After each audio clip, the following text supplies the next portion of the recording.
Travailler m'a toujours ennuyée. Mais c'est vers 14 ans que je compris que je n'étais pas fait pour ça. Il y a un temps pour tout dans la vie, qu'on me disait. Vous croyez ?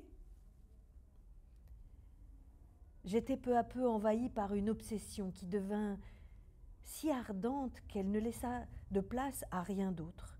J'étais poursuivie par des odeurs, j'étais hantée par certaines impressions que je cherchais à reproduire. Cette fois-là, comment est-ce que ça a commencé ? Cela vous tient par tout le corps. On ne sait pas d'abord de quoi il retourne.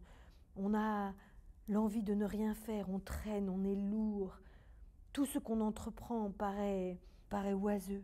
Il n'y a pas moyen de fixer son attention sur ce que les gens vous disent. Alors on se cache pour être seul. Il faut souvent mentir pour en avoir la possibilité. Quand je suis seule, enfin, mes regards s'attachent à tous les objets, comme ils luisent. Il règne une lumière inaccoutumée.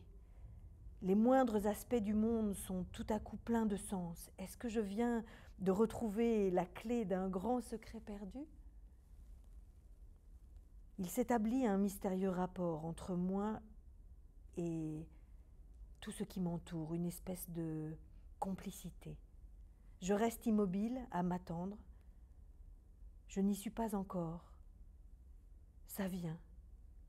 Il y a aussi la peur qu'au premier geste, toute l'illusion se défasse comme un mannequin. Dans cet état, j'étais sourd à toute préoccupation.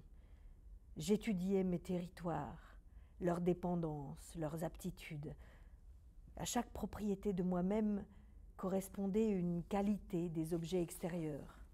Une qualité des objets extérieurs. Je découvris le froid, le chaud, le poli, le râpeux. Mes mains se prirent à aimer certaines formes, certaines surfaces qui répondaient au désir de mon front, de mes pieds. Une pensée unique me possédait à chaque souffle. Je lui sacrifiais tout. Je lui soumis toutes mes velléités. La sensualité s'était pour toujours emparée de ma vie. Ce n'est pas trop de chaque heure du jour pour adapter mon corps et tout mon esprit au grand vertige dont je fais mon affaire. Que me demandez-vous ?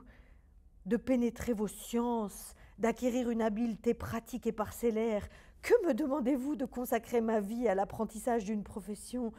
Elle ne m'appartient plus, ma vie. J'étais très jeune quand la conviction m'en vint. Elle ne m'a plus quittée. D'abord, je ne pensais pas à l'amour. Je ne voyais pas qu'un lien puisse s'établir entre l'amour et cet envoûtement. Ce sont les femmes qui m'apprirent plus tard un mot qui naquit très lentement en moi à la réalité.